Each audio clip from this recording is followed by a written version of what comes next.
চট্টগ্রামের আনোয়ারা উপজেলায় সাম্প্রতিক ভয়াবহ বন্যায় ক্ষতিগ্রস্ত মানুষের পাশে দাঁড়িয়েছে শ্রী শ্রী জন্মাষ্টমী উদযাপন পরিষদ আনোয়ারা উপজেলা শাখা। 17 জুলাই শুক্রবার সারাদিন উপজেলার বন্যা কবলিত রায়পুর, জুইদণ্ডী ও পরেকরা ইউনিয়নের প্রায় 500 দুর্গত পরিবারের মাঝে খাদ্য সামগ্রী তুলে দেন শ্রী শ্রী জন্মাষ্টমী পরিষদ নেতৃবৃন্দ। ত্রাণ বিতরণকালে পরিষদের নেতৃবৃন্দ জানান, আকস্মিক বন্যায় উপজেলার নিম্নাঞ্চলের মানুষ চরম দুর্ভোগে পড়েছেন। এই সংকটময় মুহূর্তে বানবাসী মানুষের পাশে দাঁড়ানো সবার মানবিক দায়িত্ব। সকলের পাশাপাশি বিত্তবান ও বিভিন্ন সংগঠনগুলো এগিয়ে এলে দুর্গত মানুষের কষ্ট অনেকটাই লাঘব হবে। শ্রী শ্রী জন্মাষ্টমী উদযাপন পরিষদ সবসময় মানুষের কল্যাণে কাজ করছে এবং ভবিষ্যতেও এ দ্বারা অব্যাহত রাখবে। আনোয়ারা উপজেলার গ্রামবাসী মানুষের পাশে আমরা আনোয়ারা উপজেলা শ্রী শ্রী জন্মাষ্টমী উদযাপন পরিষদের পক্ষ থেকে আজকে ত্রাণ বিতরণ করছি। আনোয়ারা উপজেলার বিভিন্ন গ্রামে আমরা ত্রাণ বিতরণ করছি। এখন আসছি আমরা পাটনিখোড়া গ্রামে, সবার মঙ্গল কামনা করছি। আমরা আসলে এই পাটনিখোড়া গ্রামে শ্রী শ্রী জন্মাষ্টমী উদযাপন পরিষদ আনোয়ারা উপজেলার পক্ষ থেকে ত্রাণ বিতরণের জন্য আমরা এসেছি। আমরা বিভিন্ন উপজেলায় এই রায়পুর ইউনিয়ন, দুইজনজি, মাহাতা, নাটপাড়া এবং শেষ পর্যায়ে এই পাটনিখোড়া গ্রামে এসেছি। আমরা চাই আমাদের মতো আপনারাও দেবেন, কারণ আমাদের একা পক্ষে সম্ভব হবে না। আপনারাও যারা বিত্তবান আছেন, আমরা এই দরিদ্র মানুষের পাশে দাঁড়াবেন, আমরাও সেটা আশা করি।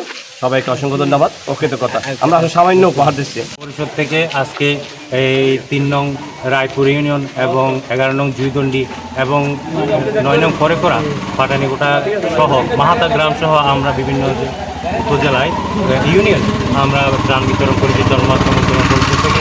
আমরা এটা শুধু একটা ত্রাণ নয়, এটা জাস্ট আমাদের একটা উপহার। হ্যাঁ, আপনারা উপহার হিসেবে নেবেন এবং আগামীতে আরও বৎসরিকভাবে আরও দ্বিগুণ করে যেত আমরা দিতে পারি এই আশা। ত্রাণ বিতরণ অনুষ্ঠানে উপস্থিত ছিলেন পরিষদের সভাপতি শ্রী পলাশ বিশ্বাস, সহসভাপতি সাংবাদিক রূপন দত্ত, সহসভাপতি তপন দত্ত, সাধারণ সম্পাদক গৌতম ওয়াদ্দেদার, সহসাধারণ সম্পাদক দিদুল শিকদার, লিটন শীল, রূপন নাথ, গ্রন্থনা ও প্রকাশনা সম্পাদক শাবলু মিত্র, অর্থ সম্পাদক অজয় চৌধুরী, হিসাব নিরীক্ষক কানু দত্ত, সাংগঠনিক সম্পাদক সৈকত শীল, আপ্যায়ন সম্পাদক সজল সেন, কার্যকরী সদস্য উত্তম দাস, সজল সেন, মিটুল দাস, গোবিন্দ দত্ত, রাজীব সেন, মেঘনাথ নাথ সহ আরো অনেকে।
যারা ফাইনাল ঠিক আছে।